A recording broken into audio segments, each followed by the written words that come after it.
Bonjour tout le monde, aujourd'hui je vous montre comment faire un sac de plage. Pour ça, vous allez avoir besoin de tissu coton non extensible. Ça va être vraiment important pour le projet de prendre du tissu non extensible. Donc, vous allez avoir besoin de 2 fois, je vais vous donner les mesures après, de tissu extérieur. Donc moi j'ai décidé d'y aller avec ça, ça fait printemps et ça fait aussi Pâques qui s'en vient. Donc 2 fois. 2 fois des doublures et 2 fois de l'entoilage moyen thermocollant. Donc, encore comme la dernière fois, l'autre projet du napperon, des petites pellicules de plastique qu'on va devoir chauffer sur le tissu. Et là, j'ai apporté mon tissu et ma petite Jeannette pour vous montrer comment ça se passe. Donc, les mesures, c'est quand même relativement simple pour ces 6 morceaux-là. Vous allez découper un rectangle de 60 cm par 50 cm. Et dans les deux extrémités, vous allez couper 10 cm par 10 cm. Donc, ça nous donne cette forme-là, en fait. Ensuite, vous allez avoir besoin d'une fermeture éclair. Moi, j'ai choisi ce jaune-là. Je trouve que ça fait un beau rappel avec l'oiseau et le petit Bambi. Donc, c'est ça, fermeture éclair. J'ai pris celui en nylon. Ensuite, vous allez avoir besoin de 2 fois des carrés de cotonnade. J'ai pris le même modèle, le même tissu que ce qui va être pour l'extérieur. 2 fois 25 cm par 20 cm. Si vous voulez avoir une poche plus grande, vous pouvez modifier les dimensions à votre goût. Et pour une des deux poches, donc vous allez mettre de l'entoilage thermocollant blanc. Ben là, il pourrait être noir aussi, là, mais blanc parce que c'est ce que j'aurais. Souple, un peu comme pour le napperon. Tandis que l'autre est vraiment plus moyen, il ressemble à une petite feutrine. On va tout de suite le coller et les distances sont 5 cm environ. Si vous avez suivi là, mon 20 et 25, donc 5 cm du haut, 5 cm de chaque côté. Et vous venez tracer un rectangle sur l'entoilage collé. Et ça ici, c'est à l'envers de mon tissu de poche. Ça va être super important que ça soit comme ça.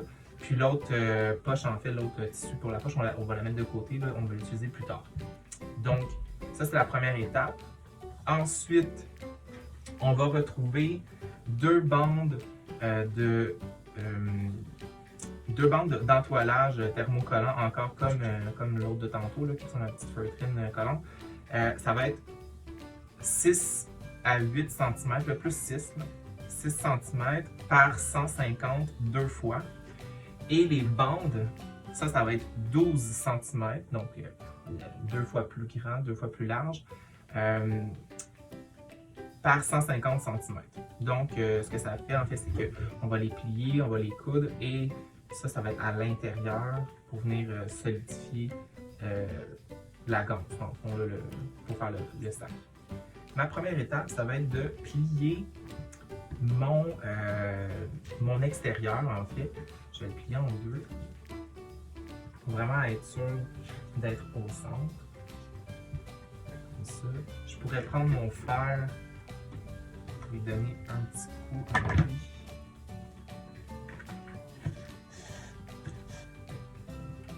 Comme ça.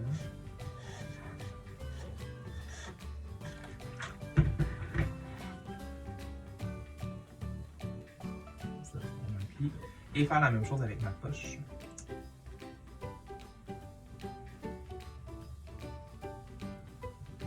Ici.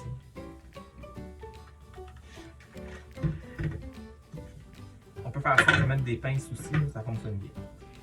Pourquoi je fais ça? En fait, c'est pour arriver au milieu. Donc, on voit que mon pli est au milieu. Et aussi de calculer 6 cm du bord. Et je vais venir ici, je suis au centre, 6 cm. Donc, ça va ressembler à ça. Le positionnement pour la poche. Donc, pour moi, elle est centrée. Peut-être qu'à la caméra, on voit bien, là, ici, c'est pas coupé super droit, mais c'est pas grave parce que ça va être à l'intérieur du sac. Donc, ce que je vais venir faire, je vais prendre, je vais pas me brûler non plus, je vais prendre des aiguilles et je vais venir solidifier tout ça. Comme ça. Moi, les aiguilles, c'est pas quelque chose que j'aime beaucoup utiliser. Là. Normalement, je prends des pinces, mais quand c'est un travail au milieu d'un tissu, ben, j'ai pas vraiment le choix d'accepter mon destin. Oui, accepter mon destin. Comme ça. Donc, c'est droit, ça va ressembler à ça. Ce que je vais venir faire, c'est coudre à la machine régulière, là, pas la surjeteuse, le tour, en fait, ici du rose, l'espèce de rectangle. Je vais venir coudre ça, puis après ça, je vous reviens.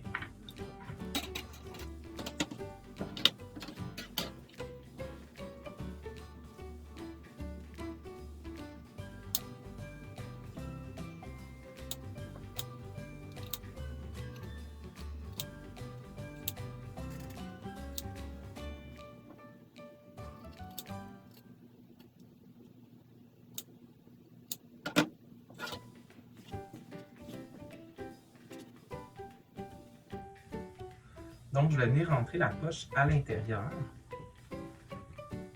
Comme ça.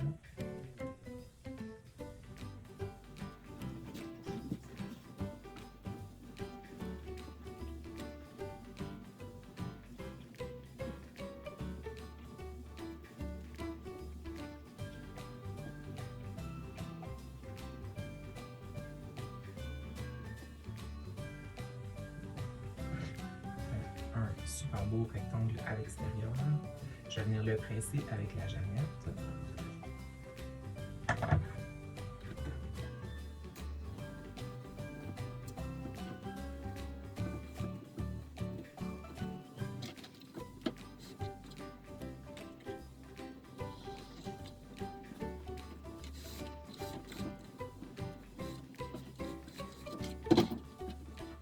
Donc le travail ressemble à ça. Je vais installer la fermeture éclair comme ça.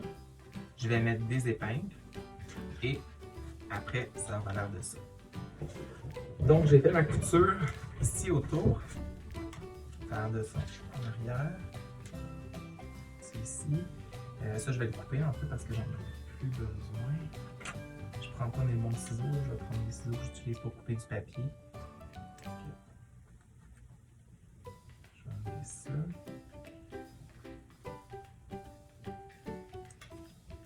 Et en fait, je me permets de l'enlever parce que j'ai déjà fait un point ici. Donc, la fermeture, elle va pouvoir s'ouvrir et se fermer, puis elle va pas sortir. Donc, ça ressemble à ça. Puis, je vais ajouter mon autre carré comme ça, par-dessus. Et moi, je vais utiliser la surjetteuse, mais on pourrait utiliser la machine à coudre là, avec une valeur de couture à 0,5 cm tout le tour. Ça se fait super bien. C'est ce que je vais faire, je vais prendre ma surjeteuse, puis je vais venir coudre tout le tour de la poche. Donc voilà ce que ça donne avec la surjetteuse. J'ai été pas filé en blanc, là, je vais le laisser foncer comme ça. C'est du noir pour d'autres projets. Et comme tout ce que je vais faire aujourd'hui en surjet, ça va être à l'intérieur, ben, ça ne me dérange pas que ce soit cette couleur-là. Ici, on a la petite chaîne que je vais rentrer avec le remailleur tout de suite après. Puis, ici, dans le fond, finalement, ce que ça va donner, quand on va être à l'extérieur du sac, ben, on va avoir une poche qui va ressembler à l'extérieur. Comme ça, fait que c'est super beau, c'est super discret. Puis avec le petit jaune, puis ça fait des rappels. Donc, c'est très cool. Voilà. Donc, pour cette section-là, pour celui-là, c'est correct. Donc, je vais venir thermocoller en fait mes bandes qui serviront de sangle. J'utilise ma planche à repasser qui est comme médium. C'est pas la plus grande, c'est pas la plus petite non plus. Donc, c'est ce que je vais faire.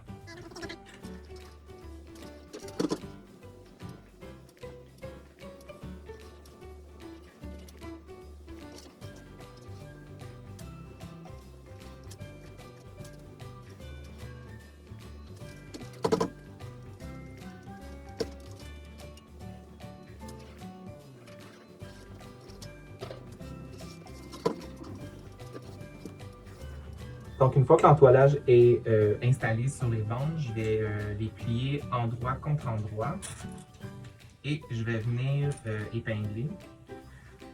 puis coudre ici. Je vais le faire à la surjeteuse, mais on pourrait le faire aussi à la machine régulière sans problème. Donc, une fois que j'ai fait ma couture avec la surjeteuse, je vais retourner mon travail. Et pour ça, je me suis patenté quelque chose avec une vieille règle que j'avais, de la ficelle, puis une épingle de sûreté, là, une épingle à couche. Comme c'était pas mon premier sac, j'ai développé des petits trucs. Donc, ce que je vais faire, je vais la passer dedans. C'est la même largeur, en fait, que ma bande. Puis, ça va être plus facile pour moi après de la sortir en tirant dessus, puis en attachant ça ici.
Voilà ce que ça donne une fois retourné.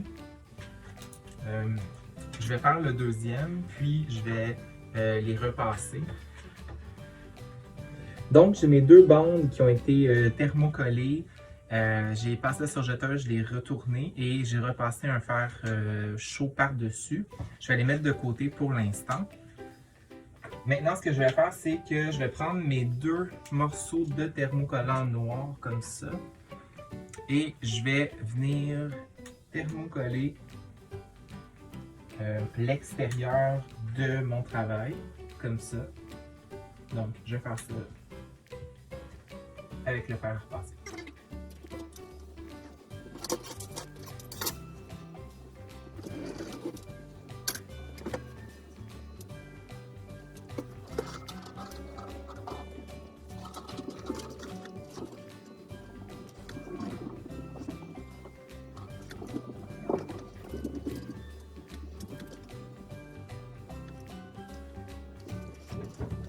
Donc, une fois que j'ai mis mon thermocollant, je vais venir prendre mes sangles, comme ça,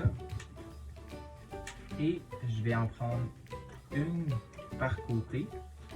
Donc, ce que je vais faire, c'est que je vais venir positionner ma sangle ici, et l'autre, comme ça, à côté de la fermeture éclair. Comme ça. Ici, et c'est là la même chose.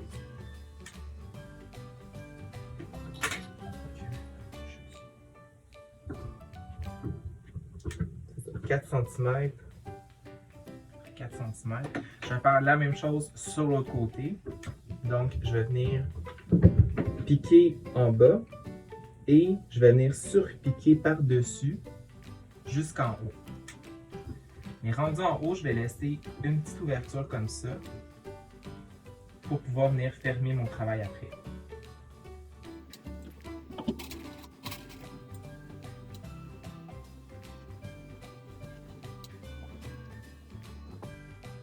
Ok, donc dans le fond, j'ai installé les sangles, comme c'est ici, de chaque côté, comme ça aussi. Là, je vais continuer en cousant endroit contre endroit. J'ai déjà fait une première couture, comme ça. Donc, je vais venir coudre ici et en bas. Et ensuite, dans la doublure, je vais faire la même chose. Je vais venir coudre de chaque côté. Et ces deux côtés-là seulement, je vais laisser l'espace au centre pour pouvoir retourner mon travail à la fin. Donc, j'ai fait Mes côtés à la surjeteuse, comme je vous dis depuis le début, vous pouvez tout faire ça à la machine à coudre régulière sans problème. Moi, je vais faire la surjeteuse parce que ça va plus vite. En fait, là, ce qu'on va faire, c'est je vais venir coincer les coins comme ça. Je m'enligne avec mes coutures. Je reprends mes pinces ici.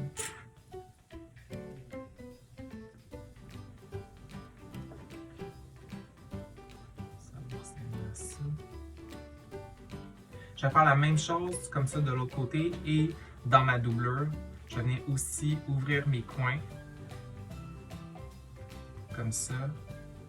J'enligne le tout et je vais venir coudre dans mes coins. Pour la doublure, on laisse l'espace au milieu comme ça. C'est pour passer la main. Donc, j'ai fait mes côtés. Ça me donne la forme du sac. C'est quand même un grand sac. La même chose avec la doublure. Je vérifie aussi mes coutures. Elle est super belle, tout est beau. Et là, en fait, je vais venir coudre les deux côtés ensemble. Ici.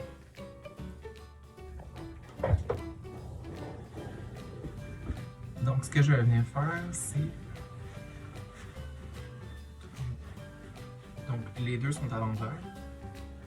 Je vais prendre un côté et je vais utiliser les côtés comme gabarit, comme guide. Donc, je vais prendre ces deux-là ici.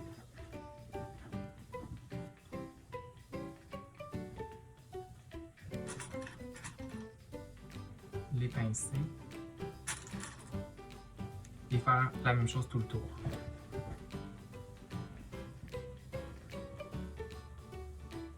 Comme ça. Et tantôt, j'ai laissé un espace ici. C'était justement pour que ma doublure puisse venir s'attacher dessus, puis que ce soit vraiment beau après.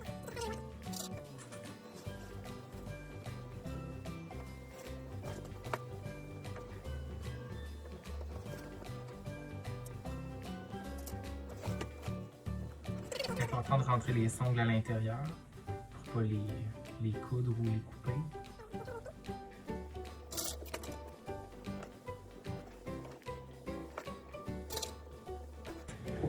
Donc, j'ai fait ma couture ici à la surjeteuse, tout le tour, comme ça.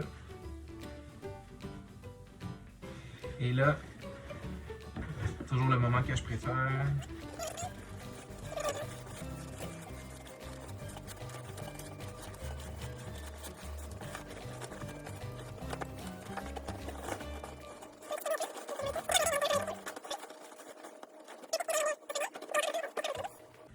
Comme ça.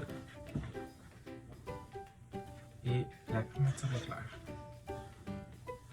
Parfait pour mettre un cellulaire ou des clés ou un portefeuille. Là, ce que je vais faire, il me reste deux finitions. La première, ça va être de faire un plié ici à l'intérieur parce qu'il y a de la doublure. Je vais le plier et je vais passer soit un point à la main ou à la machine. Personnellement, moi j'ai ça coudre à la main. Fait que je vais passer un coup à la machine juste pour fermer dans le fond. Puis tu sais, comme c'est la doublure, ben, ça paraîtra pas, ça va être dans le fond du sac. Fait que ça, c'est une des premières choses que je vais faire. Et la deuxième, quelque chose que j'aime beaucoup parce que je trouve que ça fait vraiment fini plus intéressant encore, je vais venir refaire une couture ici pour tenir la doublure. Un peu comme ce qu'on a fait sur le sac là, ici, là, les petites... les coutures, bien ceux-là sont pertinentes parce qu'ils tiennent la ganse et le sac. Mais ici, ça va être vraiment plus esthétique. Puis je vais venir faire ça tout le tour, là, vraiment doucement. Ça va venir solidifier aussi ma couture en même temps, 2 en 1. Et puis après, je vous montre ça, puis ça va être terminé. Donc j'ai terminé, j'ai fait ma couture ici autour, qui est vraiment belle. J'ai fait ma couture à l'intérieur, qui est là. Et le sac est complet, prêt à être utilisé. Voilà. Donc si tu as aimé la vidéo, ben, je t'invite à t'abonner, à mettre un like, à partager. Puis tu peux me suivre sur ma chaîne YouTube. Sinon, ben, je te dis à la prochaine. Salut!